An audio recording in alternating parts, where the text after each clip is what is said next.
All right, everyone. It's time to pucker up those lips and blow on that horn of Gondor.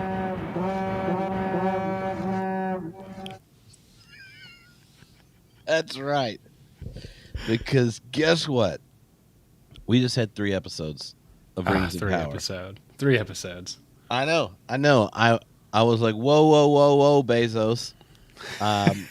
Can't we slow the roll? And he's like, that's not what you want. I know what you want. Give me the meat and give it to me raw. And I said, but can't we slow down our relationship? Can't we pace things out? And no. I'm going on an adventure. And I'm like, all right. But what size episodes are we going to get here? I mean, 40 minutes? And they're like, no. It comes in pints. And I was like, okay. That was 3 hours and 28 minutes of time in Middle Earth. And yeah, I'm just telling you. Second time I watched them through, I sat on the back porch. Long bottom leaf. And rocked. Yeah. That's what I'm talking about, dude. The right way to do it.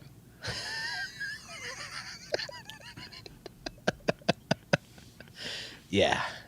Now, did you did you do it the night of, or did you wait like a reasonable adult and watch the 3 episodes later in the day? I watched the first episode on my iPad while I sat for 3 hours at a car mechanic. Oof.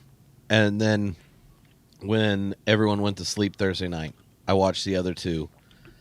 I just sat down and did it.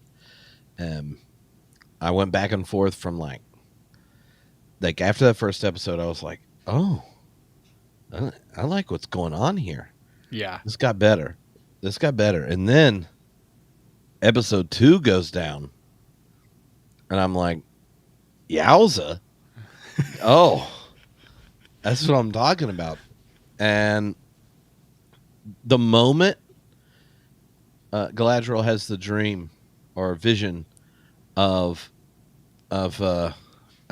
everyone's favorite Bannerman getting pierced by a tree and stuff, I was like, oh, okay, I know where we're going, and I am down for the ride. So I was the foreshadowing. You know, Tolkien was a foreshadower, and people are like, hey, don't be spoiling Rings of Power. What's going to happen? Tolkien did it throughout the entire text. Until you get there, you're like, dang, Gandalf spoiled it back in Shadow of the Past. And yeah. I'm kind of feeling it. I'm kind of liking it. Yeah, and you also have to remember sometimes with Lord of the Rings, like if you just read the summary of what happened in the previous book, it's got spoilers in it. Like you were like, I thought this was like you know how they're like previously on, and then it's like everything that's happened in 5 seasons of a show that just happens to play out this episode, and you're like, would anyone have remembered this if they hadn't just watched this? But also now that you've lined these random scenes up together, I know what's coming. Tolkien writes, they just seem like someone was like, could you just give everyone a heads up of where we are in the story? And so he wrote it without thinking. And then it was just like, let me tell you some stuff that you haven't put together yet. He was like, hey, you just finished the 2 towers. We're about to go to the Return of the King when Aragorn shows up, retakes the throne, and Sauron's defeated. You're like, dude, what the heck? What do you mean? I thought Sam was separated from Frodo, and Frodo's dead. What are you talking about? This can't happen. He's been stuck by a snake. No, I mean not a spider. What's going on? I just remember the first time I read Lord of the Rings, where and then I would try to talk to friends, and I was like, the one with the spider in it, and they just look at you like, what the hell?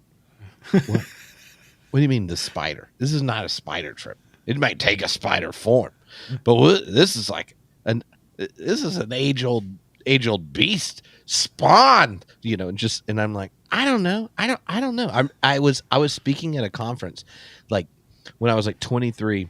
Yeah. And the sound guys for this conference and I were hanging out in the hot tub smoking cigars and had some bourbon.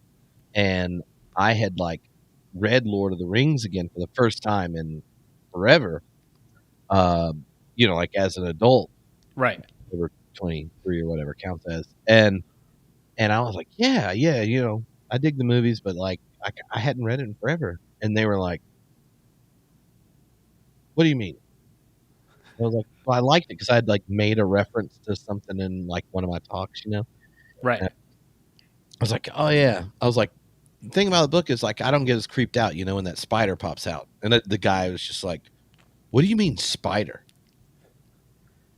He said, "What you know about Ungoliant?" Yeah, it turned into like this whole thing, and I was like, so Gandalf is like a immortal being, and they're like, what? You got it, and they start like classifying things, and I was like, no wonder this inspired D&D, because they were like 1d20 from a whole quest. Yeah, you basically got music nerded. Like it's when you're like, dude, yeah, I'm super into punk, and they're like, that's not punk, that's folk punk, which is a subset of grunge, and you're like, what's happening right now? You're like, I don't know about your subset of what sets. Okay, now before we jump in, I want to hear about you because you just gave a paper online part of Big Tolkien event. Yeah. So what was up with that? So this weekend was Oxenmoot, and Oxenmoot happens every year in Oxford. The Tolkien Society puts it on, and they do it right around the anniversary of Tolkien's passing, which is today. So this is a great day that we're streaming. 51 years ago today, Tolkien passed in 1973. And every year they kind of do this conference where they bring together fans that do panels for Rings of Power and TV shows and adaptations and D&D, or there's like different reading groups that come together, or people from all over the world who are like, hey, we hang out on the internet, let's get together. And then there's academic papers, and so I ended up presenting a paper on evaluating bad theology and in Tolkien studies, and then making a case for the ethical priority of religious diversity. And so in Tolkien studies, so I took down, attempted to take down three, pretty famous Tolkien theologians, and said, yeah, I took Leah Robinson's criteria, and I was like, these guys are actually pretty bad. And then I was like, who's not bad? John Tatamino. And you know what we should do? Take his framework, and we should put it into our theological approach to Tolkien studies. Ooh. Well, and John Tatamino and Leon Robinson will both be hanging out with us at Theology Beer Camp. Yes. Yeah, that's what I'm talking about. Now, and what was the reception like? I watched, so it was on Zoom, and I saw there's probably like around 60 attendees, which is probably the most attendees I've ever had at any of like paper thing that I've done. And so I don't have the chat up, but I can see the notifications like in the top left-hand corner. And it's like probably within 15 minutes, it's like 99 plus, because it's a pretty hot topic, but overall really positive. And people messaged me, and I got to talk to people, and everyone was like, yeah, I'm digging this. Like, I didn't know that there were people who could be like Christians and not send people to hell, because they don't believe in the right things. And also translate that to Tolkien and don't treat Tolkien like he's the Lord of the Rings, like it's the infallible word of God. It's just the it's just the Tolkien inspired word, Well, this past week, Robert Wright put out our podcast on his podcast feed, and the comments were very entertaining. Where it's just like, he seems like he really is a Christian, but I don't know this kind, and I'm just not sure about. I'm not sure about if there's anyone else that thinks this way. Yeah, and I'm always surprised because I just want to be like, no, like 30% of the Christians in America are like this. This is just like there's a That's like more than all the other world religions in America. There are more Christians in America that are like open and affirming, love climate change, care about other religious traditions being awesome, and are like down for social justice than there are all the other world religions combined. It's just the cray craze publicity chain is just Ooh, off all the that. charts. Yeah, it's all about that bass. Lots of treble, Lots unfortunately. of it. Ear-piercing treble, like the kind that Eru Iluvatar would be like, "Whoa, whoa!" Ooh, that single note comes out treble, and he's like, "Hey, Yeah, I really feel like a Maiar is getting out of hand right now. I really hope somebody takes them out like Adar with a crown that previously held Cimmerils in it turned upside down." oh hell And yeah!" then there's a small little shout out to the film version of Venom and poor old lady and her horse meet a symbiote suit of a really angry Maiar who spent a lot of time with his little crafting buddies and is kind of angry. And okay, so the prologue, right, for Yeah. episode 1. Yeah. When the second time I watched it with my son Elgin because he was at school the first time I watched it. But I didn't lie to him. I told him, "No, I've already watched it." But it's okay. I'm going to talk about it with Nick. So I got to watch it more than once. And he was like, "I really feel like season 1 would have been better if this was just the beginning, like if this happened in the first season sometime." And I was like, "That's because you haven't watched first season 5 times, Elgin." Like a lot of the first season, you start getting all your suspicions after the reveal, and each time you watch, Sauron's got like he's way more sus each time, but it's like creepy smart sus where you're like, "Oh, really?" And you don't get it. Like if you had just saw this prologue at this point, you'd be like, "I don't know. I mean, this guy doesn't seem like he's thought things through here." Like if I was sitting there, if I was Adar, I would have had to pull him aside and be like, "Sauron, look, you're being a little needy. All right. You're being a bit demanding. And if you want people to follow you, you're going to have to like not pitch a lot of y'all are going to die. Not me, of course." He pulled 'Cause the I Lord got Farquaad. Yeah. Yeah. No, that's exactly the vibe. Like if it was a cartoon, it was very Lord Farquaad. And except that Farquaad never had like the black veins pop out while Yeah. talking. But yeah. No, I love the prologue, the long prologue. It was great. Followed by an even more awesome music and like the moving around of the sand and stuff.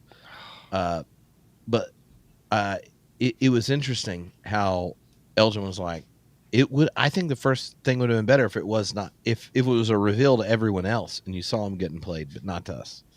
Yeah. I get what he's saying, but I was talking to Kelly, my wife, and we were talking about shows that just kind of start off boring. So she's really into Sarah J. Maas. For those of you who don't know, is a very famous fantasy author right now. And she's starting the Throne of Glass series. And she was like, the first book's okay. And she kind of felt that way about the first ACOTAR book. And I was like, that's just kind of how the first book goes. It lays everything out. And it's only when you like return, like after we watch season 2 and we do a whole watch through, it's setting up everything. And I know that you said you've watched it 5 times. So I think you probably have more of those things picked out where you're seeing where the threads are, leading to. But yeah, it's tough. But I'm a fan of that stuff. Like when it comes, big Dragon Ball Z guy, the episode, for those of you who know, when Goku and Piccolo learn how to take their driver's license test together. Everyone's like, that's what's that about? And I'm like, that's their friendship, their relationships coming together. And we're going to see Piccolo deepen his commitment to Goku and his family. But anyway. I mean, when you're Piccolo and you're whatever What was the other one? It's not an instrument. Oh, Piccolo is an instrument. yeah. His buddy's not. Oh, violin. Goku. Goku. Yeah. Goku. Yeah. All right. All right. So, tell me what's the overall thoughts on how we're starting off. Then let's pick our favorite moment in each one, which will probably trigger us to talk about stuff. Hell yeah. And then we have to get to really what is the most important part of this, namely the Requiem. Perhaps. Perhaps.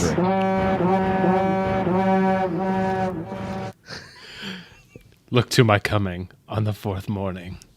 Look to the east. On the fourth season, you mean? Oh, right before hey. season 5, where we find out, like, you want to know why stuff was so tight at the battle with the last alliance? I know why. Because somebody comes back with a vengeance. Let's go. That's what we're doing in the end. We got to talk about Waldrig at the end. Yeah. Also, he should have more freedom now to come on the podcast. Or maybe the reason he hasn't responded yet, despite our reaching out, is because Waldrig knows that he's coming back in season 5 as a resurrected superlord.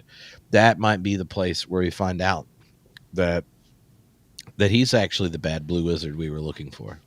You know? He signed a bunch of NDRs. Jeff has just signed a bunch of NDRs. He can't do it. You know, he's like, I kicked cancer's butt, and now I'm about to stick it. Maybe he has like a one-on-one with Glorfindel in season 5. Oh, shit. Well, we don't know. We don't know. Maybe that's why. That's what they decide, how they hook it to be like, this is the prequels for the movies. Is there? Where was Glorfindel in the movies? He was dealing with Waldrig, you know, Yeah. and he was already taken out by Waldrig. Oh, That's damn. the big reveal. Damn. Is it the reason Glorfindel's not in the movies, and why Tom Bombadil is like who knows where Tom Bombadil is in the movies? He's not there. Maybe Waldrig is we're supposed to think he's dead, but really that wolf was like, goes up to Waldrig, is like, "Row," and you think he's eating him, but really he's going, Sauron has a mission for you in wolf speak. And Waldrig's like, what is it? He's like, there's a fella. He likes to sing in rhyme. Not just that. Sauron, he was a guy. Like, all of a sudden, the wolf was giving him instructions. Yeah. Adar is like, where did my homeboy go? And he's gone. He thinks he's dead, and like you said, Yeah. it was all pretend. It was all a setup. Which, again, as people that have offered between seasons, Waldrig focused spinoffs between seasons 2 and 3. Yeah. Waldrig Assassin. That's the title of it. And people are like, where did Bombadil go? Well, that's what happens in between season 2 and 3. But each time, any character that's not in the Lord of the Rings movies that's in the books, it's Waldrig taking them out. Right. He's just like ghosting up on them. Maybe it's just 3 episodes, all dropped at one night, just so that we can get back together before the next season. But I'm just saying, like, Waldrig Assassin. And then what season 1? Bombadilio. Bombadilly no. Bombadilly no. I need a love triangle between him, Goldberry, and Tom Bombadil. He's going to be riding a freaking, like, wolf. He's like, you all thought he killed me. He is my stallion. All right. But that's what we're going to do at the end. Yeah, the Tolkien purists are they'd be so happy if that happened. No. It is like the greatest troll of all time. Oh, Like, in that way, they know it doesn't touch Tolkien. They love Tolkien because they're bringing in all this stuff, and you can see it there. Like, we love Tolkien, but we don't want to harm him. We don't want to mess with it. So, like, as maybe the showrunners, they're purists, so they're like, what we're gonna do is be teetotaler about the movie. And so, where's Bombadil? Where's Glorfindel? Where's who else isn't in the movie? that maybe Farmer Maggot. Farmer Maggot. Oh, that would be sad if Waldrick killed Farmer Maggot. I bet in that season he goes to kill him, but then he realizes that Farmer Maggot is also a secret assassin, and they're in the same club, and they like have an understanding. Yeah, they're like, hey, because even Tom Bombadil's like, hey, real recognizes real, and Farmer Maggot, he's got that. Yeah, Maggot. Maybe that's the show between season 4 and season 5. Is the Maggot prequel, which is just called Larva. Prequel. It's just called Larva. Larva, stop. Stop.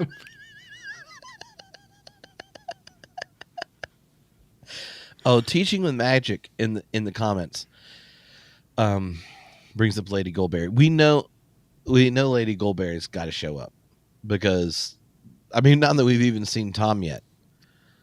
You're right. See, this is right. No one could assassinate Farmer Maggot. Maybe that's how Waldrick gets his comeuppance. Right there is they're like took out Glorfindel, and the only one who can stand against Waldrick is Farmer Maggot. Like he comes sneaking in. And it's like everyone else, he's like taken out all sneaky like or whatever. And Maggot just like turns around and pimp slaps him right across the face. And Waldrick falls down and just dies of shame because he was like, I just got maggoted. And then Farmer Maggot just takes his little basket of mushrooms and just dumps it on his chokes him with body. mushrooms. Oh God. All right. All right, we're going to zone back into the actual TV show. Yeah. Because I actually really liked it. Yeah, me too. All right. And yeah, no one suspects Farmer Maggot. But we know that guy rolls deep. We know he rolls deep. He knows things. And I mean, he's like he's like the Inspector Gadget of Middle Earth, you know? You're just where he's like go maggot hoe, go maggot rake, and go maggot dogs, you know? Yeah, the dogs. Like, do you wonder like whoever stares down like ring wraiths and their nasty horses all screeching and stuff? Maggot's just like, man, I ain't got time for this. Do you want me to send my dogs on you? And they knew what was up, right? They didn't like when they show up at Bree. Yeah. They kill people or make them work for them. That's how it works. Right. And like you said, he's rolling deep and rolling tough. Like it's Rolling just what deep, Farmer Maggot does. Dropping larvae all over the place. If you're welcome, everybody. Talk to your agents. Get us connected to Prime Video. Yeah. We're open. Each season. Waldrick special. Maybe they could be holiday specials. Yeah, even like add the some Christmas. like the Waldrick's Ewok. got hat. He's got a hat. Life Festival from Star Wars. That's what we tell them. Like we promised it to be better than the Star Wars special. Yeah. All right. Okay. So, episode 1. What? Like when you watched episode 1, what was the wowza moment of episode 1? I think my favorite moment was when they think that Círdan has thrown away the rings, and we go to Linden, and Ben Walker, who plays the actor who plays Gil-galad, is singing the death hymn, basically in Quenya.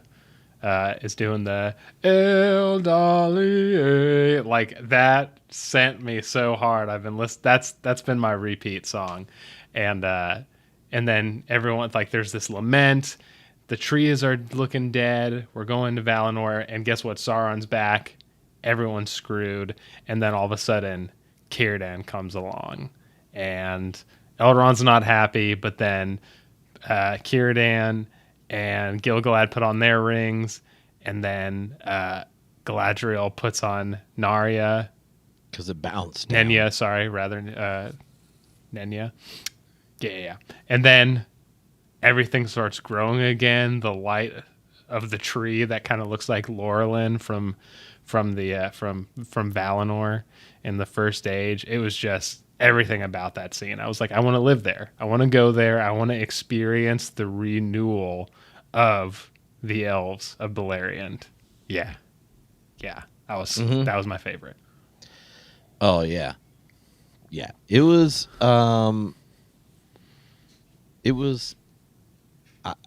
I loved it, like, and Círdan, like, with his like, I'm so old I got stubble. Oh yeah. Look, perfectly rolling on those long hair waves. I think they actually did like a really cool job introducing a character that was barely in the original trilogy. So we know he's not on Waldreg's hit list, which is good. But had a more prominent role.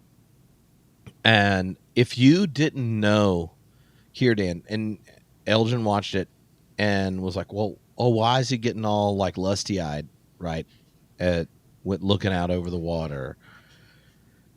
It's easy to explain. Like everything I said, he's like, oh, that makes sense. That makes sense. And like, why does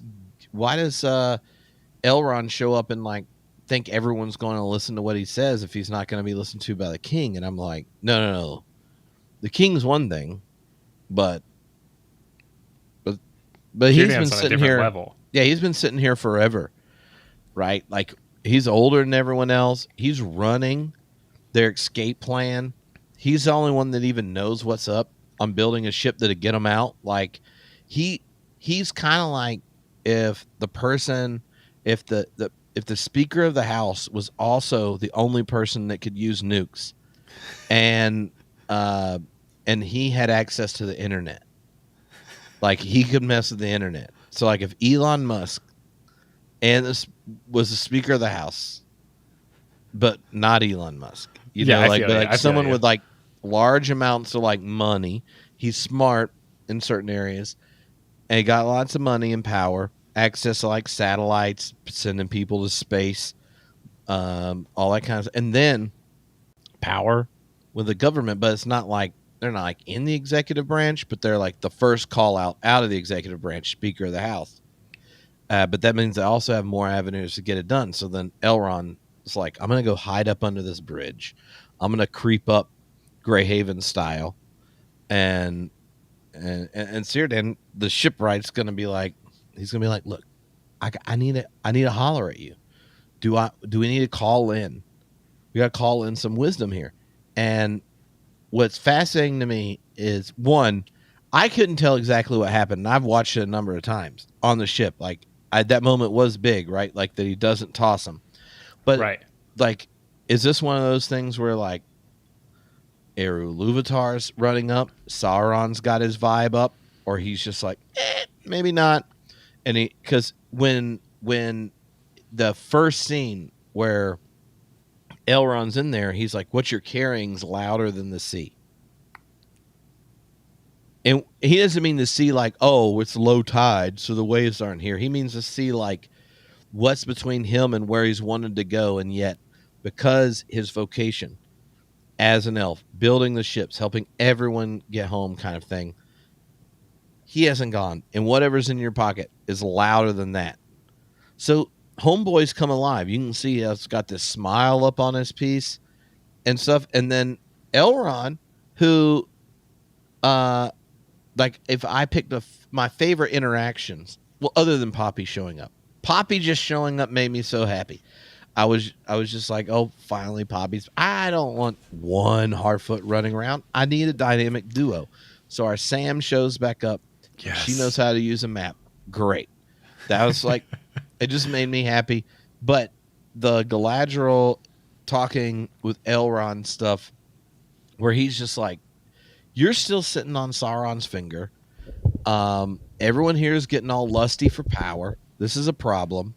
And he's like, who has perspective that hadn't been a part of this story to tell me what's up? And then so when Círdan's like, oh, Um, you know, have you considered what we could do good with this? And this isn't your enemy that has it, it is your friends. And I'm like, oh, I don't. Because I've had this whole weird thing with the elf rings were made first. Sauron was in the room but didn't touch it. And so, what's the deal? How are they functioning? And he has the kind of authority as the oldest and wisest of the elves to be like, no, that stank ain't on it, but it might be on you. Elrond's right. Like, it might be on you. Like, that junk might be up in your mind, but the rings aren't inherently got that Sauron stank. Right. Ooh. That's the way I took it. No, I like it. And hey, Brad. But I love that the way that you talked, because last week you talked more about Círdan in depth and just his vocation and what he sacrifices and all the things he does. And like you said, even if you're unfamiliar with that, it seems like they're setting it up. They communicated those vibes for people who know. And I think it's going to set it up nicely to get there. And we have to remember too that Círdan is one of the few people who's actually seen the Silmarils. Okay, and the Silmarils were the most beautiful things ever created by any hand that wasn't immortal. And even then, even the Valar were like, dude, can we just like hold these things? Like, we just want to, like, these are amazing. Mm-hmm. And Feanor was like, hell no, back off. I will kill anyone who touches these. Does the oath, screws everything up. And he's like Celebrimbor's grandfather. Yes, that's right. Yeah, so And that's Feanor, the guy, if you aren't like, he's the one that Sauron is like, I'm the giver of gifts. Look at me with my gold hair. We're gonna build these things. I'm gonna touch the mithril behind my back and stick it in here for the that guy, the one he's working with, lost his really nice bottle of wine. That guy, that the one he's wanting to like try to keep pace with is his granddad. yeah, He's like, I want to make something that makes the people pop. makes the people pop. Yeah, yeah. And he sees that, and I think that there's a dual thing, because Tolkien does this where beauty isn't inherently bad, but it comes with a sort of price where it induces this desire to control, to own. And I think we're seeing some of that. Like, Círdan hasn't been corrupted, like they're doing good with the three rings, but I think we're going to see more, probably of the corruption stuff and people getting super into that. But we start off with them being wise about it, I think. And also, just an aside for the deeper into the lore, I think that Elrond having this relationship with Círdan and hearing this, who's the shipwright who takes people to Valinor. Elrond's dad was Eärendil, who Eärendil, if you don't know, during the First Age was a mortal man, married an elf, and decided to build a ship called Vingalot, went to Valinor, and he wasn't allowed to do that. And he said, hey, Morgoth is messing everything up. Please come save us. And the Valar were like, yeah, you're cool. We'll come do this. He's got a Silmaril. Eärendil does. And so they're like, cool, thanks for hooking us up. You're going to be Venus, and you're going to have this, the jewel on your ship forever to go across the sky. And so Elrond already talked about his dad with Durin. And so we're seeing all this stuff about, like the sea and what's really keeping him from this call to Valinor, this desire to be with his dad too. And also the founder of Numenor is Elrond's twin brother Elros, who Ilúvatar gave Elrond and Elros a choice to be human or elf. Mm-hmm. Elros chose human, the line of Númenóreans, and then Elrond chose to be an elf, and now he's wrestling with his loss of family, and now what do we do with power? Círdan will know what to do. Yeah. Which is why there's all that in season 1 when Galadriel's up in hanging out with the Númenóreans and goes to the Hall of Lore. Is like, Yeah. she's talking about these people like we all hang out, right? And of course Númenóreans live a long time, but they aren't like elves. They're like, you knew Ariandel, and it's like she could have been like, yeah, I'm besties with his son. You know, the one that chose right to go elf, not show up here. We all go screwing junk up, forgetting elvish ways, doing that stuff, playing with y'all's weird Palantir, just getting all up of those crazy lights, like it's a Minority Report scene up in Middle Earth. That was the weirdest part of the entire. That was very weird. Yeah. But episode two, Nick. All right. I'm going to give you a couple options here. You're going to tell me. Okay. Because I have 3 favorites. So you can pick your favorite, and then I'll pick one of the others. Because, number 1, I already mentioned it, Galadriel's vision. Creepy AF. We already got taunted about some spoilers just because look, Celebrimbor might be a Bannerman. We don't know what war he's going to yet and how it'll go down. But nonetheless, that vision, and then the interrupts that scene. Like, what is the commander of the North? I like that. Second, look, I just love. I love Poppy and Nori hanging out and them doing their thing, and but that scene where they're discussing the stranger's name, and stuff. There's some hints there, and you're just like, oh, how's this gonna go? What's going on with it? And there's plenty of good. So and then there's where Sauron's like, let me get a new outfit on. Let me get, you know what? I'm gonna trade in some Roblox, and I'm gonna get a new skin because I need a higher sanitation grade, some pointy ears, and some fine blonde hair, because I know you haven't talked to any of your other elves, and which is shocking to me.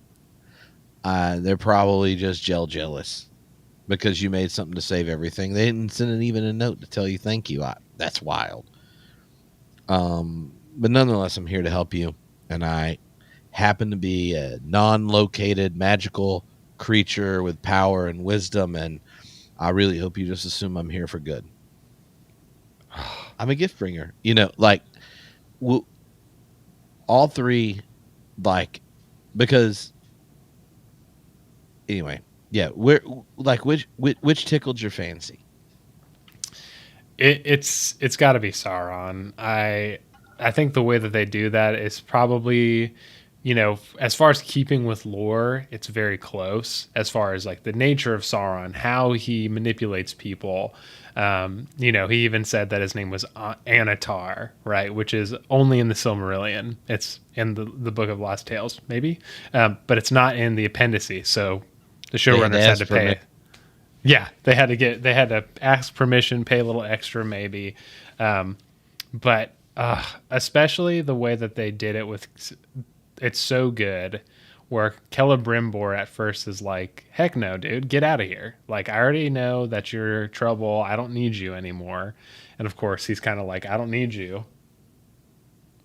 And then whoever killed the messengers to try to tell Celebrimbor about, whoever, who is like, hey, guess what? These rings work. And Celebrimbor's like, why haven't I heard word in 3 days? And finally, Anatar, Sauron's like, that's pretty messed up, dude. You know what I'll do? I'm here right now, and I'll tell you what's happening. They work. You did it, and they don't want to tell you. And you're like, oh, shit. And he just it's that slow boil. It's the frog in the pot. So good. But this is one of those points where you just say to yourself, Celebrimbor got like, would you like some candy to get into my van? Yeah. It has no windows. Because last time he was there, This guy, last time he was there, like he was getting all buddy buddy with him, buttering him up, and then he's like, "Do not treat with him." At the end, they do their thing. He's got no other word, and he's like, "Well, my servant saw that he had some back scars, so obviously, if he was a victim of violence, it was probably because he's to be pitied." And Ooh. then, what happens next? He just like shows up and then he like tells him a story, which he revised basically all of it within the next hour. Before coming clean that he's like a super magical creature of some sort who wants to tell him stuff that it seemed odd to him that none of the other people involved had told him anything. It's one of those things that like only by timing it do you get there, right? Like when you said the pot of boiling water of like with a frog in it, where like at some point you're like, homeboy, do you know that at a certain temperature there's a phase transition where the water decides I like air and it's bad for you. And so, you know, that kind of thing's going on. But Nick, I just want to leave one little footnote here. Oh yeah, I'm ready. You said, where did those messengers go? I think we know. Waldrick, Assassin, Season 1. This is all part of it. There was a wolf involved somewhere. What did the wolf say? What did the wolf say? And then you're like, whoa, he ate him. No. What if he was like, there's some messengers? Like that, in wolf speak. Dude, and the bodies get dragged, and we don't know who drags them. Yeah, well, you know who can drag meat? A man that cuts and works meat all day long, like Waldrick. You saw him on that cleaver action. He made a freaking Mordor with a sword. What do you think he's going to do? Some elves not know he's coming. He's going to drop down. He's going to have a pack of wolf friends. They're going to slaughter that junk up, and then he's just going to go larvied and then peace out. Larvae, dude. He's got larvied. And they're like, where'd you get that from? My buddy Maggot. We're in the same guild. We're in the same guild. Yeah. He likes bacon. I like the other sorts of meats, the thicker cuts. That's why in season 3, when him and Maggot connect, it's like there's a whole like their partner season, but then it's like there's some tension. And then Maggot's like, well, I think we really got to part ways. But if you want a showdown, we can. It's like that Mr. and Mrs. Smith season, which was great. Great show. I think they really should have Geoff in the next season. You shove Geoff? Yeah. Should bring him on. This is street name. Oh, who's Geoff? Geoff Larvey. Geoff Larvey. Old GL. Okay, but yeah, tell us your favorite. I want to talk to you about the Rune stuff. Oh, okay. Okay, so they go to Rune. There's those masked riders that are headed off towards some magical cult headquarters. They're the acolyte they do that moth thing that reforms the dweller from season 1. The mysterious dark wizard learns of Sauron's presence in Middle-earth, but it's not the one they were searching for. Skold's moth dweller person is like, you didn't catch a stranger who we don't know who he is yet, but those tracker peeps with the faces like, oh, we're gonna go get this Istar and we're gonna do something nasty to them Harfoots. But when you're going into that whole scene, you got these little, you have a series of these little like tower type things that are whatever, kind of elongated, whatnot. There's on the left side, there was this statue of sorts, and then inside, very kind of like Egyptian-esque vibe, The moth do some weird junk where you go, it's like kind of like if a vampire turned into a bunch of like materialized from a whole bunch of Different bats. Yeah. yeah, like where they like combined or something. Like it had that vibe, but like and stuff. So this is one of those places where the showrunners have so much freedom. We got essentially there's Rune, there's stuff that goes down. There are these two blue wizards, and there are different versions of how the blue wizards work out. There's stuff happened there that was really bad because there's some magic cults, there's some human sacrifice and bloodletting. There are some battles going on out there that if they weren't going on and business hadn't been going down there, Lord of the Rings stuff wouldn't have worked out because Sauron would have had more forces. So, like, we know those things. You may have more in your head that you know, but like with what we had and then knowing we're going to Rune this season, they gotta like deliver. And to me, if I'm going into this season and they're kicking it off, and when we go to Rune, my favorite thing isn't just that Harfoots are being cool. It's like, oh, I know nothing about this, and I'm still intrigued and don't think this is a let up. I'm excited. That got me pumped. Yeah. I'm excited too. And I really like I like that you made like the vampire correlation, because the moths, the way that they're used, are very vampiric in the sense that they eat everything they consume, not like the sweet little moth in the Peter Jackson films that Gandalf uses to, like a Harry Potter owl. It's a solo moth. Right, the solo math. And I think they do it and I think that we're still in this mystery box phase with the stranger. They're doing that to throw us off, to make us like, oh, it's a callback, which I think it is, but not in the way that we think. I don't know what. So I think in Rune, what we're going to have, we've got, my theory is that it's the Blue Wizards. I think it's the Blue Wizards. I think they're trying to do the Gandalf Saruman stuff to throw us off with the moths and all that. Yeah. Just because Sauron was ahead of the White Council at first. He can't be a baddie that goes good and then goes bad again, unless he gets killed and then gets his character reset, right? Like maybe if we use the Gandalf comes back and now he's the white thing, Saruman gets taken down, but then how would he end up in charge of the council? He would have to not He'd have to be punished. Yeah. He had to go to timeout. He has to do what Saruman didn't want to do. That's right. Saruman was like, "Oh, I could go to timeout. No, I'm going to be a black goo and suck up some insects until I get a hold of a Southerling on a old lady on a running around trying to get to market." So sad. That's then I'm going to come out like an Abercrombie model. That's Oregon Trail right there. That was the worst case of dysentery ever. It was Oregon Trail. Yeah, except this dysentery didn't come out. It came in. It was almost like it was Maiar turned bad larvae.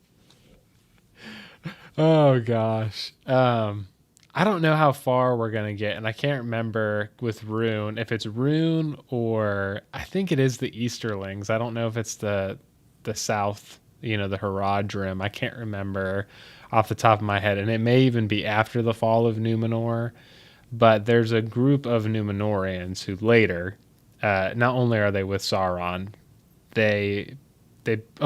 so there's right now we have two factions. Right now we've got the Kingsmen, who are all about rejecting elves and preserving manhood or whatever, and then we've got the elf friends, who are trying to return back to tradition and stay friends with the elves and remember the Valar.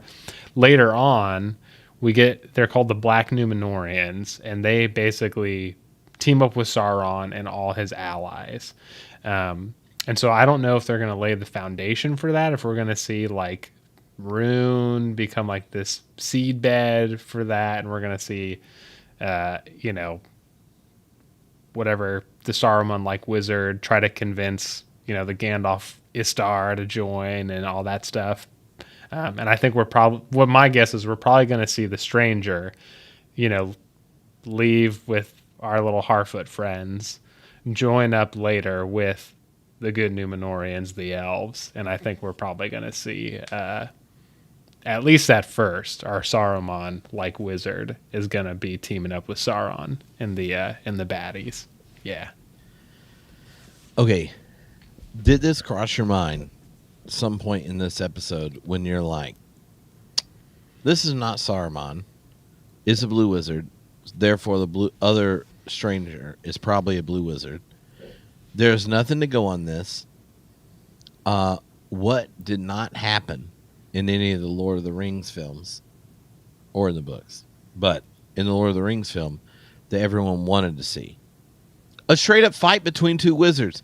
This has got to be set up, right? Like, all we got was Saruman doing Gandalf nasty. He got trapped, stuck up in this thing, and then he escapes and stuff. If I was making a TV show and they were like, you do this thing, it's some on my post-its of cool junk that has to happen. You're like, is there a way we could get two wizards to just go like balls to the wall, nasty fight?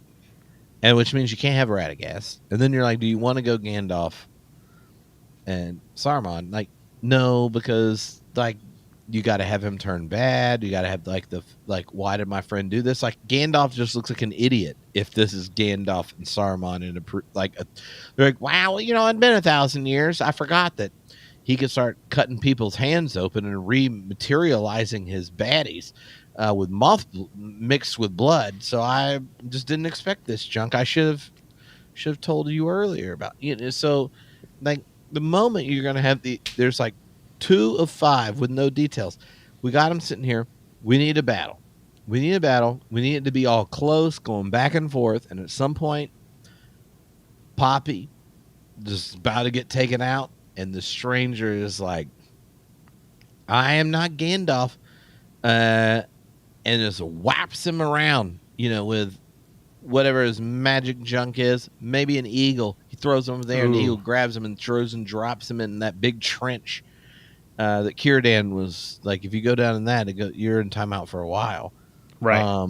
Who knows? But I'm just saying, like, all I knew when I got done with this, I was like, we're getting a wizard fight at some point. Like, we're getting a real deal wizard fight. In this season, Gil-galad is going to pull he's going to pull his spear out. There's a big ass troll that is pissed, and Junk's going to go down. There's going to be a siege or whatever. And they're going to say, like, at what point are we going to level this up? You know how you level it up? Wizard fight with little bitty Harfoots running around to save. And he's going to take a wizard blow or whatever. He's like, I am friend, thinking back to season 1. Oh, yeah. Take down the other one. They're both going to go to timeout, get sent back, show up 2 seasons later. This is they both get sent in a timeout. So season 3, wizard battle, they both die. They're both in season 5 again because it has to set up that they're going to do whatever they need to do. So Sauron's running interference. It's going to be like straight up like Luke and Darth Vader. You're nonviolent, taking one for your friend, turn the other Istari, and then you're just like, no wonder the blue wizards are running interference. No wonder they were just like, Saruman then turned on us. We got to help Gandalf out, make space for the ring bearer, and we're gonna see it. It's gonna be episode 6, Return of the Jedi style, turning the bad bluey to the goody. They get sent back, and now they're just like Carolina Blue wizards. Carolina Blue. They're just like down to take out the baddies. This is my theory. Mostly because I also want a wizard battle. I'm with you. See what a wizard battle is going to look like, dude. I mean, if you spend all that money on like the moth CGI, come on, you're gonna absolutely do it. We're gonna get a mentor relationship. I think, like you said, that he's going to be taught. There's going to be this weird manipulation where he's going to be like, "Oh, of course your Harfoots can stay with us, no problem." And Poppy and Nori are going to be like, "I think we should get out of here." And and the stranger's like, "It's fine. He's we're Istari, all this stuff." And then, of course, then at the last minute when he's like, "Guess what? I'm going to manipulate you into my little cult," and he's like, "No." And then, like you said, shit's going to go down later where they might take each other down. I agree with that. I think that's a high plausibility. Yeah. I don't know how Waldrig fits into it yet, but maybe he shows up after the battle and he's like, "Have you considered using your magic for fireworks?" It's like, just a hypothetical. I was talking to my friend Farber Maggot the other day. And he's got this black powder. He's been rocking it. And then Gandalf, fireworks. And Saruman's like, you know what? I could blow up some walls with that stuff, Yeah. What went through your head when Twitter was shocked that there are female orcs and they reproduce? I think mostly people who are shocked are probably people who just have only seen the Peter Jackson movies, which is fine. But the cool It's part, fine. it's You fine. said it to it positive. It's fine. It's fine. It's fine. It's fine.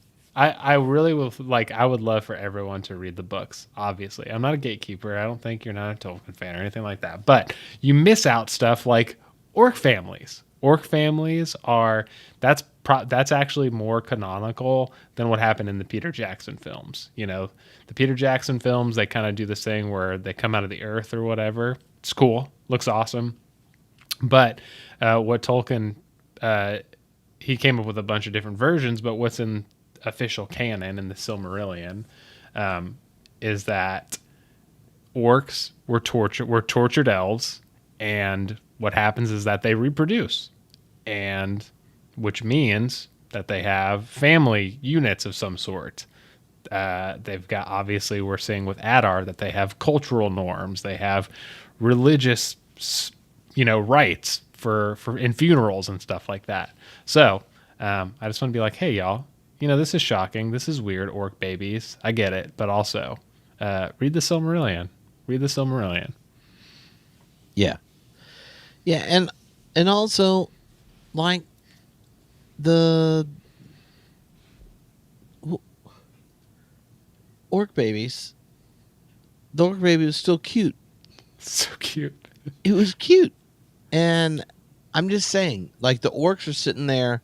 They aren't interested, right in the prologue, of, a lot of us need to go die for what Sauron's agenda is here. And then that family tie thing is sitting there with Adar's pressure point, right? Like, he would be like, "Oh, we have our own land," but since Sauron's still around, now he's getting lusty to go take stuff out. He's getting that war lust on. And so there's like this parallel between like Adar, Sauron, he's got to take him out. He needs closure. And Sauron in the prologue is like, "Oh, we're gonna get closure and we're gonna go do this." So like they both have this same kind of flaw. And Yeah. you know what would happen if the flaw you see in both of them, I don't know, hypothetically, was to be like intensified.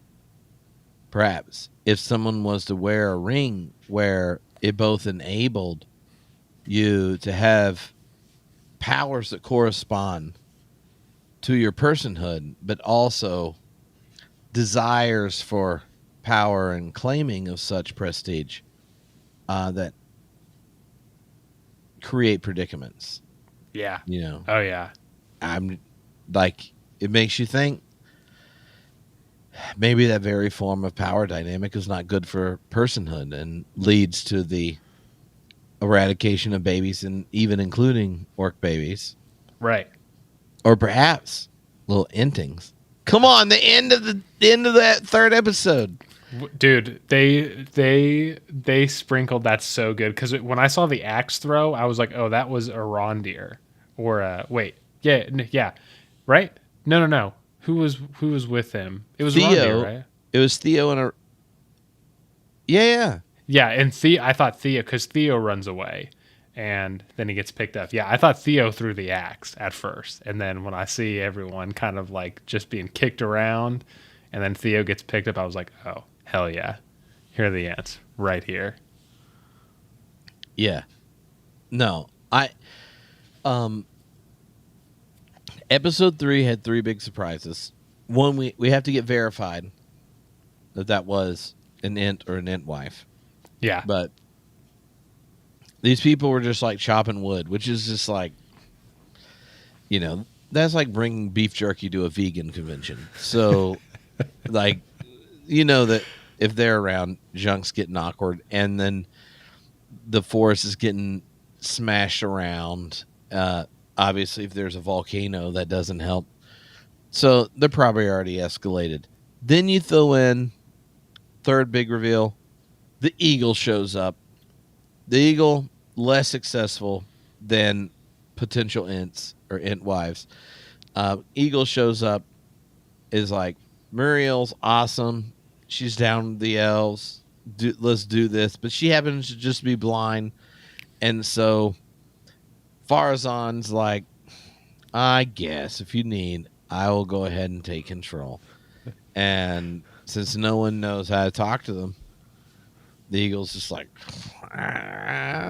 this is confusing. this is not what we wanted. Yeah. There was a very funny,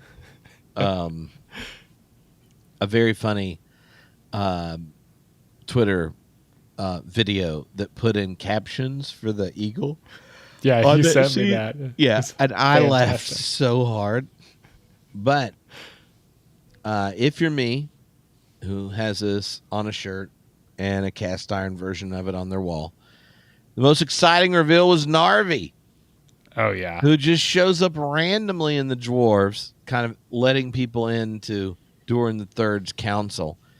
And we know who Narvi is because in Lord of the Rings, he's a dwarf who works Celebrimbor to put up speak, friend, and enter. Come on, entrance. And I'm just saying, no, yeah, you're right. He does get the Horn of Gondor. I really hope, one, introducing Narvi, great call. But also, Celebrimbor does the like, oh, I came up with this cool like night riding. I should clearly use this for something. I'm just like, I loved that. I'm like, yes, you can. Yes, you can use that. And in my head, I was like, where's the payoff? Where's Narvi at? Boom. He shows up. Because last year was only 2 episodes that initially dropped. The third, I realized it was because they wanted everyone to meet Narvi. Oh yeah. And I was like, this is awesome. But, okay, well, there was also the reveal of Damrod, which he just looks like he's ready for a spear. He's legit. I thought he was kind of going to be kind of goofy because I'm not going to lie, like just himself, you're kind of like, he kind of looks like a goofy little CGI little orc guy, troll guy. And he shows up and you're like, this guy could be terrifying. I'm kind of convinced that he's terrifying. I have not seen a picture of him that made me think he looked goofy. He mostly looked like, where in where Frodo gets stabbed. Yeah. And the movie, and you got like a nice little cave troll doing that. This guy looks like he could smack 5 or 6 of them around for kicks and giggles. Oh, his voice is crazy. The skull's hanging on. Yeah. I really feel like if they want to like really level up his intimidation factor, they should just invent that trolls like slap battles, right? And Damrod shows up. There's somebody that's just been like slapping trolls. Like somehow my algorithm decided to show me lots of these videos recently. But like the slap competitions? Yeah, which they creep me out every time, but I can't not watch them. And I'm like, I don't want to watch this. And I'm like, I don't like this, but they keep showing them to me, and then there's always just somebody that just slaps somebody in the head and they just pass out. And I'm like, that seems like something trolls would like. Yeah. And I feel like a way to really establish Damrod is maybe there's like a little skirmish and some trolls are like, bah, bah, we're being all troll. Like, this is great. And they're just bored, maybe like chomping on like a horse leg. And they're like, let's have a slap battle. Troll slap battle. And bop, bop, bop. And then they're like slapping each other around. And then Damrod shows up. And he just like slaps and the head flies off. And the other's like, ooh. And you're like, oh, what is someone going to do with this? And you're like, Gilgalad's got a spear. Or maybe Waldrick shows up later. Okay. And Whoa. is able to slap Damrod back. Damrod just slaps this guy. His helmet flies off. It's a slow turn. And he just smiles. Waldrick's just like... just slaps him back. What if Waldrick took the slap and was just like... shakes the finger. And Adar's like, Waldrick, you can't do this. It's like, you're Waldrick the assassin. You can't slap anyone. Like, you're why Tom Bombadil's not in the movies. You already slapped Glorfindel. What is a Damrod slap? Yeah, at this point your kill count is too high, you know. You're gonna have to dial it back. Magic the Gathering's gonna have to redo the entire set of Lord of the Rings cards because they don't have a Waldrick. Post Malone's gonna trade in his 1-for-1 Yeah. Rings of Power card for the Waldrick Like, card. can we trade the ring for the Waldrick pimp slap? the Waldrick pimp slap. Oh, that's very amusing to me. The question is, if he still hasn't appeared by the 4th season, will we still have stuff to say about him every episode? I'm optimistic. Me too. All right. So for the other two things in episode 3, okay, let me ask us a question. Farazan has got his creep up on, but we know his creep goes new levels, right? Where he's like rolling up, no knock, no request to be present, right into Mariel's room, trying to get her to change clothes. Which, like at the very beginning, if you're a queen and somebody's rolling up, trying to offer you clothes and telling you what to do, you should just be like, I can tell you where to go. Right.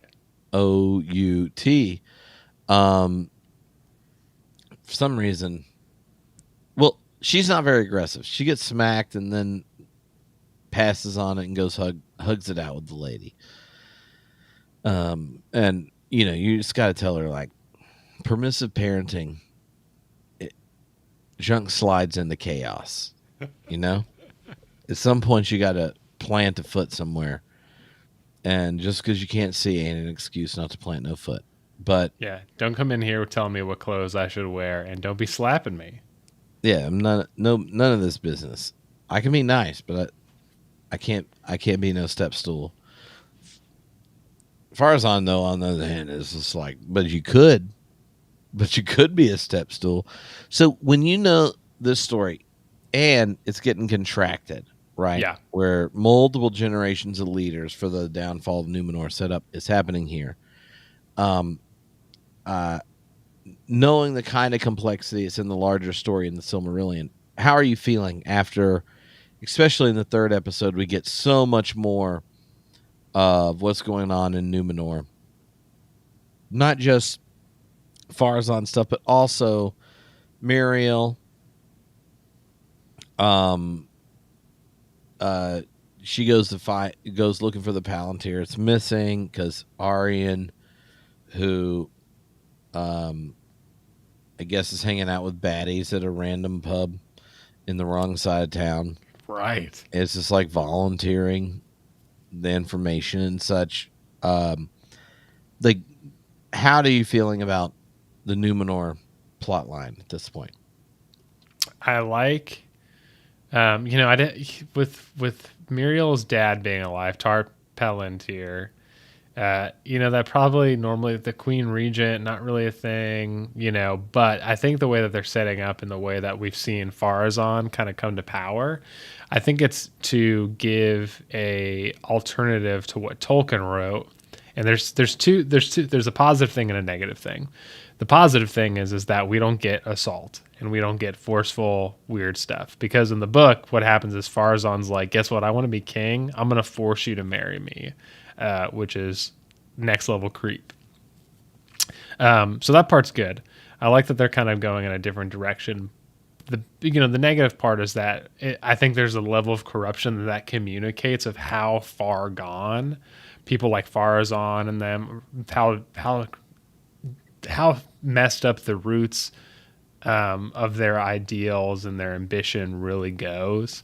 So I like that part. As far as like Anarion, which is Isildur's sister, who's a made up character, Elendil's daughter, who gets radicalized by hanging out with Farazan's son or whatever in the first season, and kind of comes there and she's like, these elves and all this stuff, and she steals the Palantir and uses it. That part I was kind of like, this feels kind of lame to me, but it's probably, and we still got the rest of the season, so I'm sure it'll add a level of like conflict between Elendil and he's got a tiptoe now, and it'll probably lead to when spoiler alert, Elendil basically builds the boats to leave Numenor because he doesn't want to be part of this corrupt Numenorian thing anymore. But yeah. Oh, we got the Dark Lord in our feed here. Oh, it's always good to have a Dark Lord around. Also, picture your least attractive version. You've got two elves that have like a little elf hotness, and then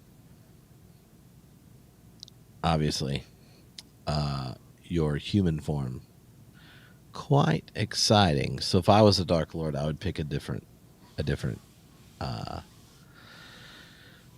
pick there. Galadriel would not be interested in that flaming pick. Nonetheless, all right. So, what did you make of Isildur and Theo's relationship and everything that's going on with the survivors post last season? Big old battle. Waldrig makes Mordor. There's collateral damage.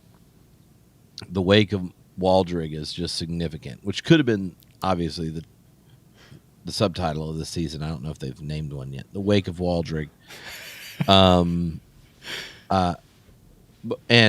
you got the relationship of Theo and Isildur, and then you got the introduction of Estrid, who ends up burning off when no one's looking. Mm-hmm. The Adar stamp. But what's going on there? Like, what are you most intrigued by? I really like this dynamic of, because people had talked about it with. I like that Bronwyn. I don't like that she died, but I like that dimension that it gives to Arondir. I think he's kind of in La La Land, and we see that at the beginning, and the elves are like, dude, like, this stuff is messed up. Like, it goes way deeper. Like, you're old, but you're not that old. And he's like, no, it's fine. Me and this human can totally have a romance and no problem. And I don't think he understands like the true weight of loss until that moment. And I think he then tries to continue what he was trying to do with Theo in the first season, which was kind of be this pseudo father figure. And then he gets rejected hard, super hard. And so now there's this other level of loss. So, he's become the hated stepdad. He's lost this woman that he thought he loved, or the women that he loved. Didn't understand death. Now he does. And, but now he kind of comes in and saves, Isildur and Estrid. And so I think we're going to see this kind of Isildur start hanging out with elves, and we're going to see that elf friend develop, and we're going to see this kind of father-son relationship maybe happen there. Mm-hmm. And I don't know what's going to happen with Estrad. I really like that there's these kind of servants. Right now, they're Adar servants because they've got the mark of Sauron, but Adar's using it. And so I like that. I don't know what's going to happen with that. I'm pumped though. Yeah. Yeah. I don't know. The way I read the scene, like based on her like face and stuff, it was more like I'm embarrassed I got this, not Oh, like, interesting. oh, I'm trying to be sneaky and remove it. Okay. At first I was like, oh, she's trying to be sus. And then I thought she thought this is the only place she could have a connection or whatever, right? So let me just go along with all this because I don't want to get stabbed by some orcs. And then whatever happens for the escape, who knows whether she escaped or was another plant or whatever.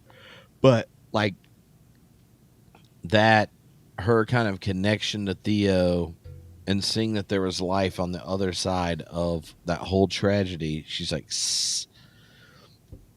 She was like, let's go to Sizzler, you know? And I mean, in that situation, right? Like, wouldn't it be better just to be like, this is what happened to me? Because if you're just like randomly have like a big burn mark on your back on top of another burn mark, and you're like, well, this is interesting. Where'd this come from? Like, or you be like, well, there was that one time Waldrick made a volcano. And it hit me. Right? And it hit me. As Waldrick's fault. You know Waldrick? Yeah. I never trusted him. Me neither. Why didn't you trust him? If you're just sour. And I'm like, what? I have. But that doesn't mean I want to hang out with him on weekends. He's like, why don't you come to my barn? I'll show you where this sword hilt. I got to show you. There's a loose piece of wood on the floor.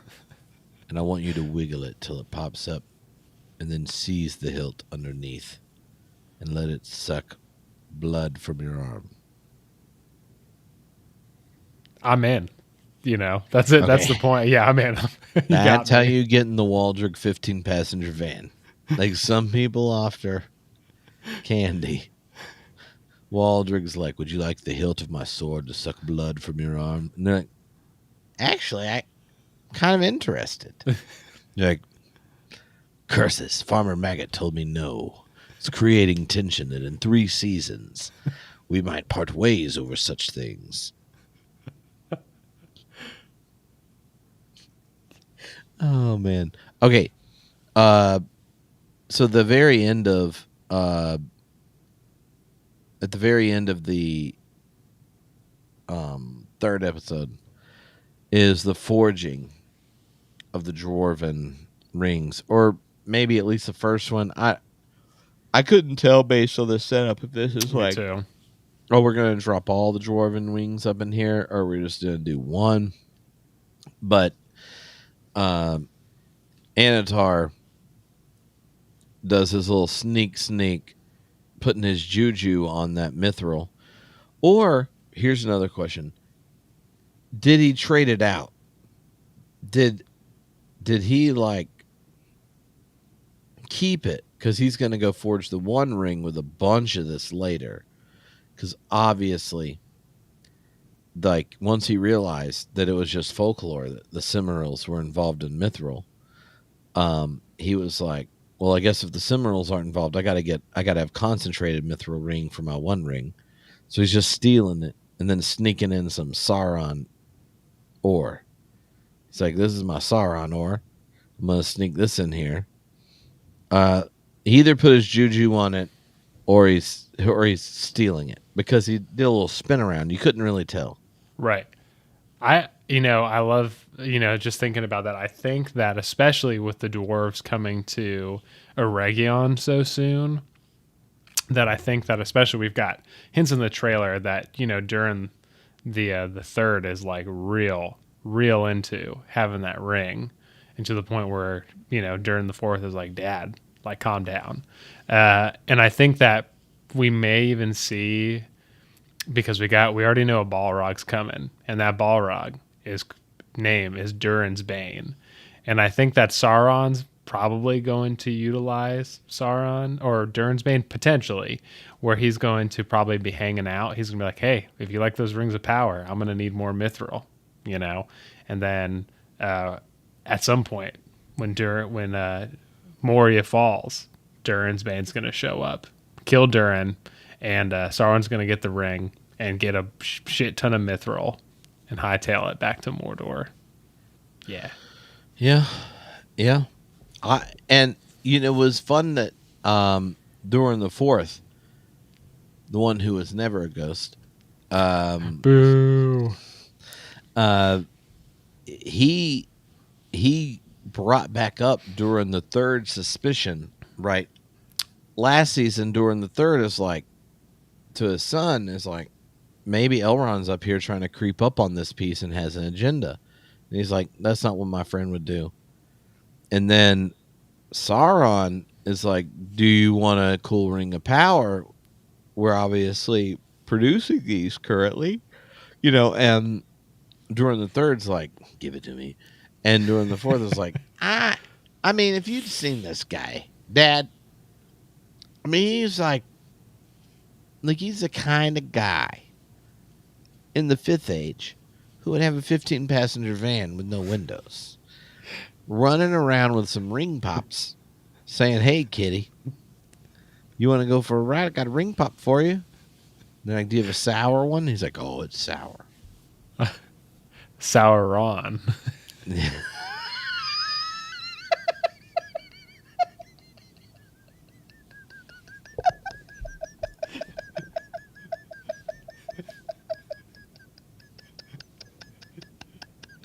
All right, you win. That's sour. Oh man, this is bad podcasting because that's funny. Okay, yeah. I don't even. Sorry. No, But yeah, I agree. Everything you're saying is sour on that. Thanks, Richard. the ring pop energy. But yeah, like you said, this weird, even at the first season, right? During the third is like, hey, be more tactful, be more mindful, all this stuff. And during the third, during the fourth, it's like, yeah. Chris, that's fair. And, but like you said, now it's switched where we're going to see Anatar, which the thing that Durin the Fourth knows that he's like, dude, I already know he's a liar because Elrond would never say the things that he's like, oh, Elrond says you're the wisest of the dwarves. He's like, he would never say that. What the heck? So he already knows he's a liar. He's trying to screw with his friend vibe. Yeah. It'd be like if someone was like, oh yeah, I'm friends with Tripp too, Nick. He said you have a mediocre beard, and you're gonna be like, whoa, I had a mediocre beard? I'm pretty sure he told me this was Doran vibe. Right. And so, I mean, there's a number of Durans, but like none of them have mediocre beards. So I don't trust you. Yeah. I guess too, because we're on Durin and leaders and stuff. One of the questions, because you're a professional philosopher of religion, before we go, I want to know. So throughout the season, or the first 3 episodes, especially at Sauron, his first speech in the prologue, he's up there making hand motions, and it's like very slow, very deliberate, where his fingers are kind of touching. I'm pretty sure that even when Durin the Third talks to his son at some point, kind of does the same thing. I think Adar does the same thing too. And a lot of that stuff is in like Christian iconography, and and also in Buddhist art and iconography too. And so I wanted to get your take. Do you think that's a thing? Am I reading too much into it? And if I'm not reading too much into it and they're doing that, what could they be hinting at? Like, what's going Ooh, on? I don't know. I don't know. Like, I mean, weird hand motions with your fingers. It's not just saints. Politicians do it too, right? Like, I think it's one of those. Right. Like Clinton and Bush both did the like weird thumb thing. Like, there's all these little hand motion things Yeah. that are there. Uh, I take. I read it as the I'm like stemming of sorts with my uncomfortable leader energy. Like, what am I doing? Because early Sauron in the prologue, right? He's not the one we know yet, right? Like you get, I'm down for the long play, lay on my side by Adar's feet and give a weirdly phrased allegiance because I'm really talking about myself with a evil smirk. Like, you get that because you spent 1,500 years as goop, Right. just festering, right? So the prologue is like somebody who's like not ready for prime time yet. He got uh Morgoth got demoted to the last battle. He stepped up, clothes didn't fit. Adar's like not just the clothes, but also the crown. And he's like in slime form. And so I think that's going on there. That's how I read it. Was Okay. the hand motions are going that way, but uh, mostly because the when it goes to iconography elements, and if the reference is iconography elements and not um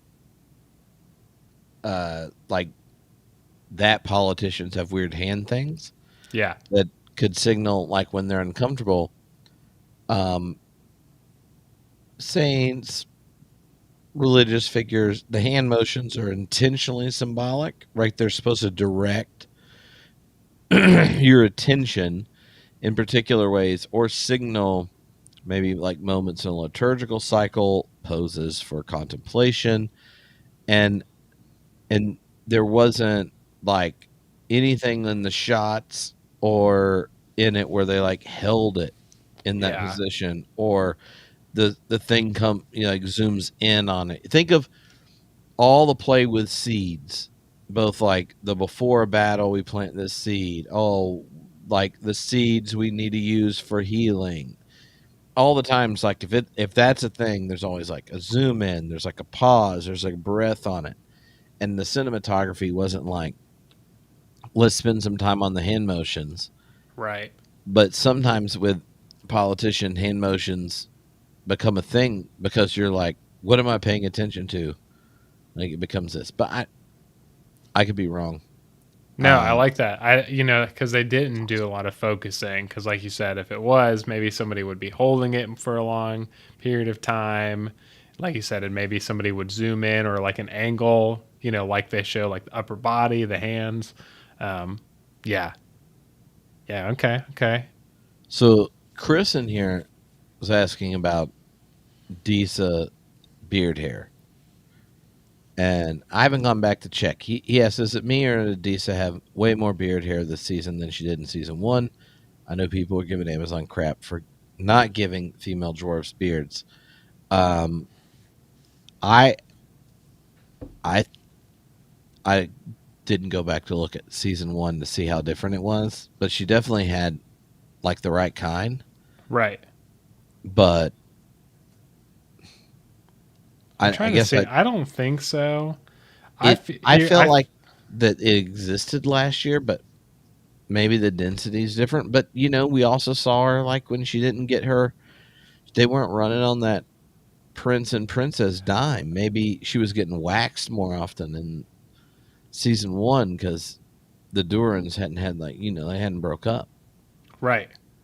From what I can see from the angles, I don't think they do. I think it's the kind of the same. There's some angles that it looks like she has sideburns, but I think it's just her hair from her wig, and it really looks kind of the same. Yeah, I don't see I don't see any more hair than last season from the images I saw. But I always thought she had like some That's what I thought Dwarvish too. peach fuzz up in that piece. Yeah, I kind Kind of of feel the like opposite. old lady, like post-menopause. Yeah. Like that one person at church that then like you're like, oh, it's a bit fuzzy when you kiss me on the cheek, and you're like, but you are 80. Yeah. You're like, you might want to buy an electric razor though. It's fine. Just go for it. I'm not saying that to nobody. He said, I'm not saying that. It definitely not saying it to someone, a female who doesn't care. Yeah, fair enough. She might call up Waldrig and have me taken care of. Destroy you. She's like, do you want me to slap you like Damrod? No. Wrecked.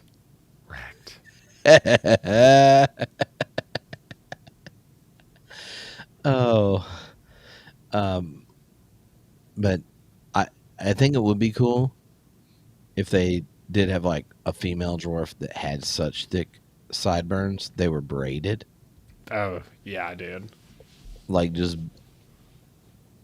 dangling off each side, and maybe they even bring them together in the middle. Tolkien talks about there being explicit inspiration from Jewish culture in the language and the culture of the dwarves. So we get maybe a little nod to the Hasidim. I don't know. That'd be kind of neat. Oh, there you go. But if that, never mind. Okay. Tim is thinking ahead. I'm just sitting there going, I have a friend of mine who is Jewish, Yeah. who has this joke about his grandmother's facial hair, and I've just decided I didn't want to give the whole preface in the story and tell the joke, because we're on the internet live and there's 168 people currently watching this, and I thought I'll have to edit it out. And then Tim would be like, "Why did you tell that joke?" And I'd be like, "You don't understand. there's context. Have you seen Rings of Power series 2, season 2?" All right. Okay, good. Here, Chris has a question that doesn't involve facial hair. What's your favorite storyline so far?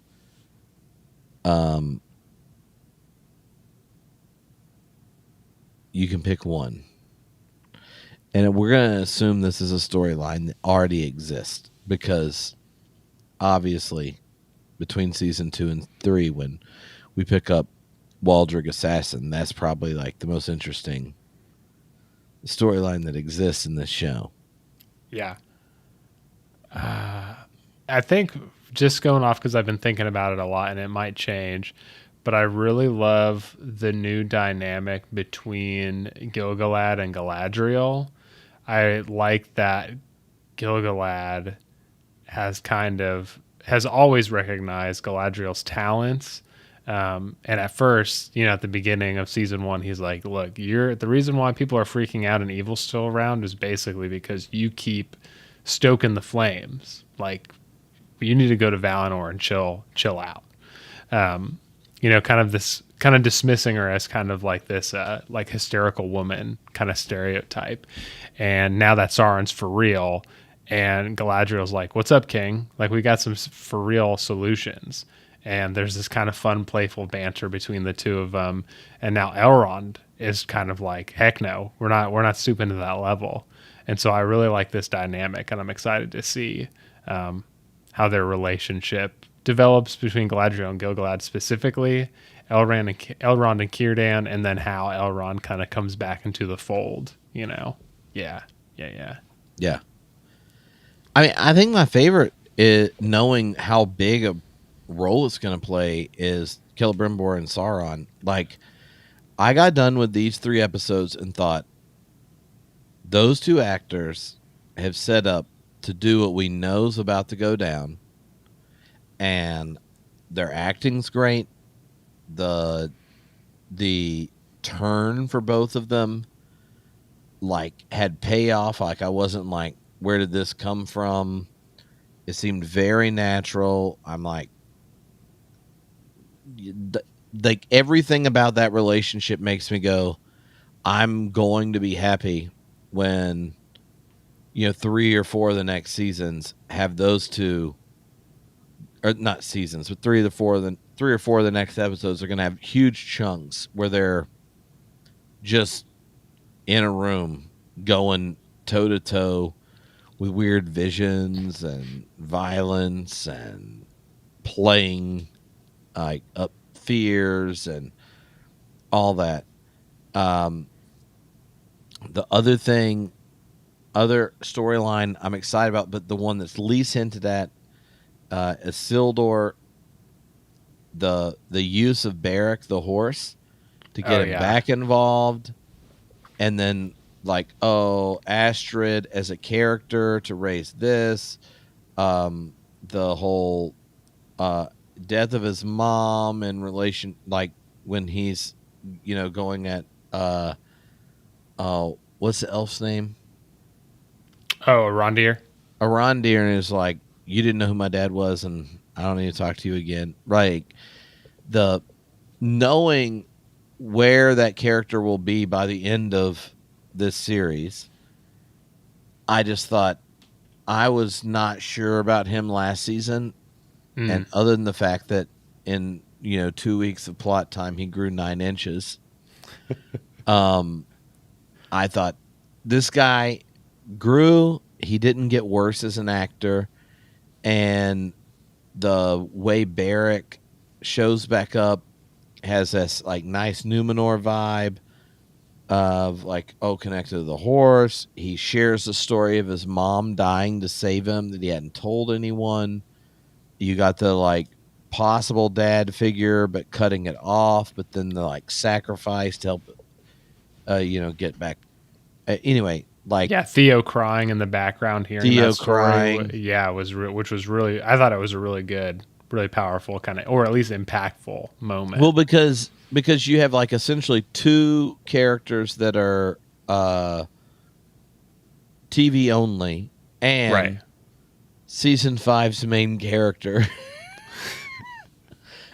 sitting there, and it's like, how do these 2 hook up, throw the horse in, and then boom shakalaka? I go, they're weaving these characters great. And they had to do a pivot because the mom, Theo's mom, is like, I didn't come back, so I'm dead. Orc arrow poison, my bad. And so like, because at the end of this who is Elrond's going to be disappointed in, that the characters like getting more interesting, that it plays out with Theo. They like, you're sitting there and you're like, anytime you're dealing with like, they got the Stranger Things vibe where like random characters hit adolescence. Yeah. In this, obviously the Rock's son didn't have to worry about growing because he was already jacked as could be. But the Rock's son, is that really his son, or is you just saying that because he looks like him? No, I'm pretty sure he is. If it's not, I believed a Twitter joke and have since internalized it. Valendil is the character's name, but I'm pretty sure the guy that's playing him is actually the Rock's son. The dude with like the real curly hair, right? The guy that looks like he should be the Rock's son. Yeah. He's the Numenorian who got pissed at Isildur for getting him kicked off the crew. And then got pissed in there when they were talking junk about Muriel at the bar, and he's like, "Do you want to step to this?" That little frat-tastic guy that's like trying to creep up on Isildur's sister. Gosh, and it's working, dude. How? I'm just I don't. Yeah. Because even if you go back to the first season, their first interaction, she's kind of like, ooh. And I'm like, no. It's like the worst. You're like, no basket. Like, you can't like, never mind. But Isildur, Arondor, and Theo's relationship is cool. I love the introduction of Astrid. And it sets up for where Isildur has these different relationship connections to each of them. A Rondor and a Sildor are both alienated from their home. Arondir hadn't been to a Valinor in forever. He was born there. He's like, you heard that play out with his Adar conversation. Isildur is now alienated from Numenor. Both of them have lost someone that was really dear to him, like Bronwyn or his mom. They're sitting there. They both have like that desire for something across the sea vibe. Then you go back to Theo, who has his like loss of the mom element, just like Isildur, but also Theo's sitting there, dadless, and Theo and Isildur both sitting there dadless, and you're like, oh, what's gonna go on? Like both of them then have like this potential role that Arondir could play in it. So there's like all these little things between them, and you assume Astrid's going to keep having these connections with different ones. You might get like a nice little love triangle up in that piece, make some tensions cray cray. No doubt. But the like short of something wild, we know how this story ends for Isildur. He clearly is older, and his acting didn't get worse. And they used Theo and Arondir, who don't exist in anywhere, to make his thing more complicated. Throw in a freaking horse relationship. And now Astrid's all coming up, burning off her stamp from Adar because she's like, future king up in this piece. Like, I like that there's so many things about that could have gotten bad. It's true. It's true. And so far it seems to be on the right track. And also horses, man, build a pony, Brago with Aragorn in the movies. Yeah. Shadowfax. Come on. How could I forget Shadowfax? Yeah. Build a pony is really at the top of the power hierarchy. Yeah. 100%. I just want to know, why did we get a Bronwyn funeral, but no one poured one out for Antimo? They're like, wait, which one's Antimo? So Valendil is Rock's son.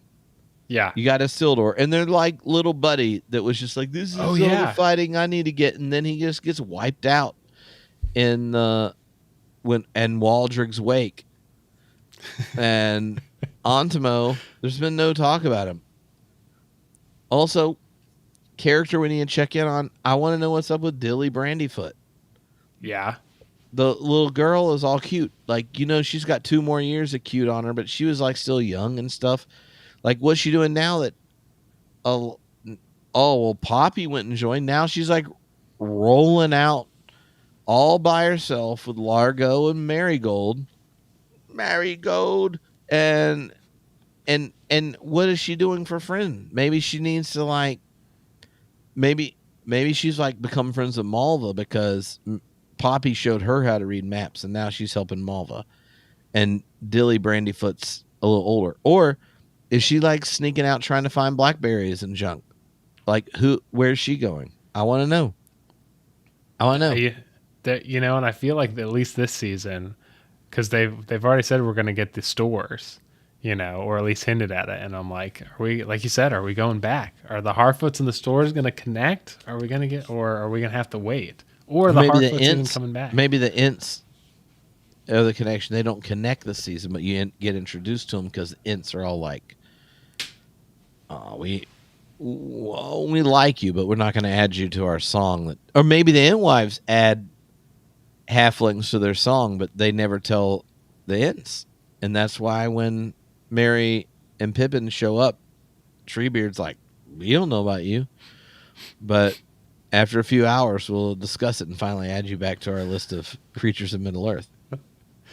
Yeah. I don't know. But, all right, so what's the next episode that we see Waldrick, Man, I'm thinking the second to last episode. I'm feeling like it's going to be before, the penultimate episode. I think it's going to be before season 3. I think he's going to show up in a key moment at the battle of the sack of Eregion. I think Adar is going to be all like, "Yo, what's up? I'm doing this," and Anatar is going to be like, "Oh no!" And then he's going to bail because he's Sauron, and somehow he's going to link up with Waldreg. Yeah. Yeah. Well, what happens if one of the other things that Waldreg, assassin, does is he's the one that takes out Adar? Maybe that's what the wolf was telling him. It sounded like he was being consumed, but this is a big play. But Sauron the Dark Lord in the chat, he's not gonna give us spoilers right now.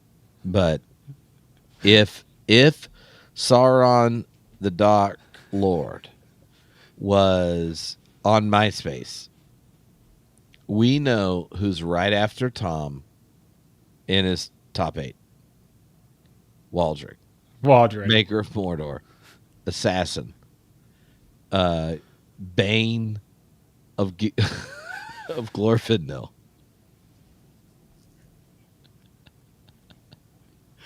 Not the Bane of Glorfindel, dude. Yeah, obviously.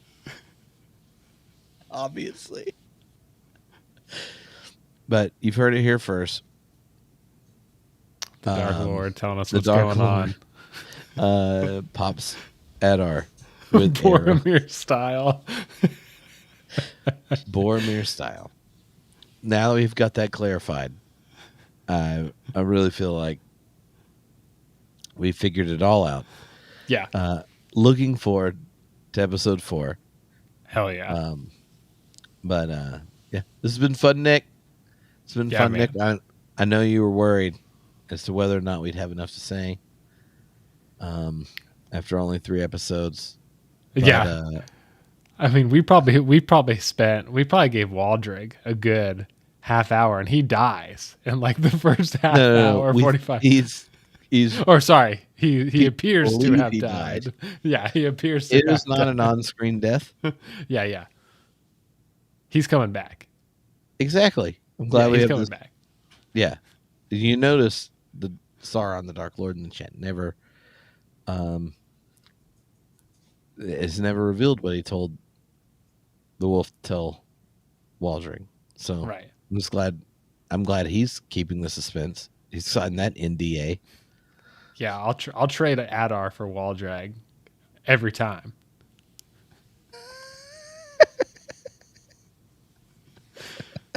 Exactly. All right. Well, we will talk to y'all next week.